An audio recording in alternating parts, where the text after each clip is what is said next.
कर्नाटक में मतदान जारी, सिद्धारमैया का दावा 130 से 150 सीटें जीतेगी कांग्रेस। पूरी जानकारी आपको विस्तार से देंगे, वीडियो को अंत तक जरूर देखें। बता दें कि कर्नाटक में आज विधानसभा चुनाव के मद्देनजर मतदान हो रहा। 224 सीटों पर होने वाले चुनाव में कई बड़े नेताओं की किस्मत आज ईवीएम में बंद होगी। मतदान शांतिपूर्ण तरीके से संपन्न हो, इसके लिए राज्य में सुरक्षा के पुख्ता इंतजाम किए गए। इस बार के चुनाव में भारतीय जनता पार्टी और कांग्रेस के बीच सीधा मुकाबला माना जा रहा है। हालांकि जेडीएस भी इस चुनाव में बीजेपी और कांग्रेस को कड़ी टक्कर दिखाई दे रही है। जी हां, आपको बता दें कि कांग्रेस 130-135 जीतने का दावा कौन कह रहा है? मल्लिकार्जुन खड़गे। आज लोग इस बार भी सरकार को बदलना चाहते हैं। वे चाहते हैं कि भ्रष्टाचार को दूर करने वाली और विकास करने वाली सरकार आए, इसलिए लोग चाहते हैं कि कांग्रेस पार्टी आए। कांग्रेस पार्टी पूर्ण बहुमत के साथ 130 से 35 सीटें जीतेगी। कांग्रेस अध्यक्ष मल्लिकार्जुन खड़गे ने ट्वीट करके ये जानकारी दी। वहीं साथ ही साथ आपको बता दें कि कर्नाटक विधानसभा चुनाव के लिए 11 बजे तक 20.99% वोटिंग हो चुकी है। और कांग्रेस ने पूर्व मुख्यमंत्री और कांग्रेस नेता सिद्धारमैया ने मैसूर में वरुणा में कहा है कि कर्नाटक के लोगों के रुझान को देखकर लगता है कि कांग्रेस 130 से 150 सीटें जीतेगी। भाजपा सरकार के खिलाफ लोगों में आक्रोश है। वहीं साथ ही साथ बता दें कि जगदीश शेट्टार ने कहा, भाजपा के खिलाफ लोगों में आक्रोश है। मैंने हमेशा इस क्षेत्र के लिए काम किया है। मैंने बहुत बार कहा है कि अगर कोई संगठन संविधान के खिलाफ है तो केंद्र सरकार उसे बैन कर सकती है। यह शक्ति राज्य सरकार के पास मौजूद है। उत्तर प्रदेश में आज 2 विधानसभा सीटों पर उपचुनाव के लिए मतदान किया जा रहा है। रामपुर की स्वार और मिर्जापुर की 96 सीट पर वोटिंग जारी है। इस बीच समाजवादी पार्टी ने योगी सरकार के एक मंत्री पर उनके कार्यकर्ताओं को धमकी देने का गंभीर आरोप लगाया है। सपा के आधिकारिक ट्विटर हैंडल के जरिए बीजेपी पर आरोप लगाया है कि 96 सीट पर उनके कार्यकर्ताओं को फोन करके धमकाया जा रहा। चुनाव आयोग को इस मामले को संज्ञान लेना चाहिए। भारतीय कुश्ती संघ के अध्यक्ष और बीजेपी सांसद ब्रजभूषण शरण सिंह के खिलाफ पहलवानों की ओर से शिकायत मिलने के बाद राउज एवेन्यू कोर्ट में आज इस मसले पर सुनवाई हुई। बुधवार को सुनवाई के बाद राउज एवेन्यू कोर्ट ने दिल्ली पुलिस को एक स्टेटस में रिपोर्ट देने को कहा। बता दें कि यौन शोषण के आरोपी ब्रजभूषण शरण सिंह की अभी तक गिरफ्तारी न होने के बाद पहलवानों ने कोर्ट का दरवाजा खटखटाया था। दिल्ली जंतर मंतर पर धरना दे रहे भारतीय पहलवानों ने राउज एवेन्यू कोर्ट में याचिका दायर कर अदालत से दिल्ली पुलिस को 164 सीआरपीएफ के तहत पीड़ितों का तहत बयान दर्ज करने के लिए निर्देश की मांग की थी। द केरला स्टोरी फिल्म को लेकर देश भर में सियासत जारी है। पश्चिम बंगाल में ममता बनर्जी ने इस फिल्म को बैन कर दिया। यूपी में मुख्यमंत्री योगी आदित्यनाथ ने फिल्म को टैक्स फ्री कर दिया है।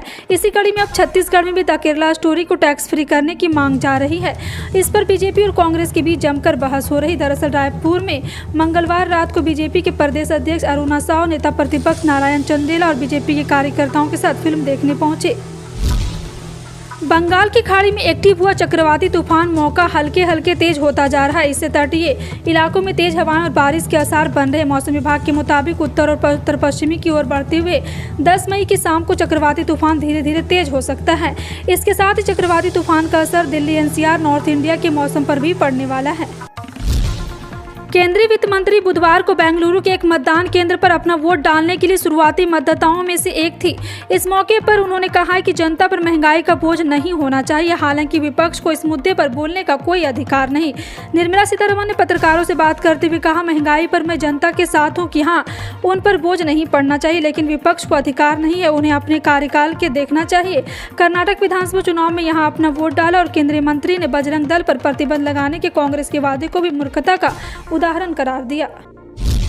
वर्ष 2070 तक अगर देश को नेट जीरो यानी कि कार्बन उत्सर्जन को पूरी तरह से खत्म करना है तो इसके लिए रसोई घरों से निकलने वाले प्रदूषण पर काबू पाना ही होगा। केंद्र सरकार ने देश के हर रसोई घर की हवा साफ सुथरी करने के लिए मई 2016 से उज्ज्वला योजना को शुरू किया था, लेकिन सरकारी रिपोर्ट ही बताती कि ये पूरी तरह से अपना लक्ष्य हासिल नहीं कर सका है। ग्रामीण क्षेत्र के 80% घरों को LPG कनेक्शन मिल गया है।